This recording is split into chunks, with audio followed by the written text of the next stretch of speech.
అయ్యో దేకు దేకు అన్న గొంతన్న నన్ను దేకాడే మత్త నీ కొడుకు కోడలని సొక్కు సాలు సలాయనే అందుకే దేకలే నా కొడుకు సల్ల సల్లాగున్న ఆ సందులాసి వట్టడే మత్త నీ కొడుకు అయ్యో సీకటేలయ్యింది సందులో నా సలి అట్టెట్ట పడతాడే నా కొడుకు అయ్యో ముట్టడెందే చెయ్యి వట్టడెందే అంత నీ కొడుకు అట్టెట్ట చేస్తాడెందే అంత దేకు దేకు అన్న గొంతన్న నన్ను దేకడే మత్త నీ కొడుకు అయ్యో కోడలని సొక్కు సాలు సలాయనే అందుకే దేకలే నా కొడుకు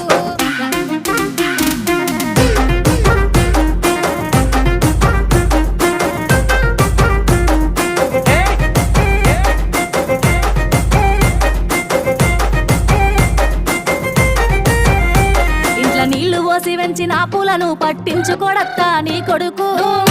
మట్టి వెంటనే పట్టించుకోలేదే నా కొడుకు అయ్యో కోరి కోరి కొంత పళ్ళు కొందాం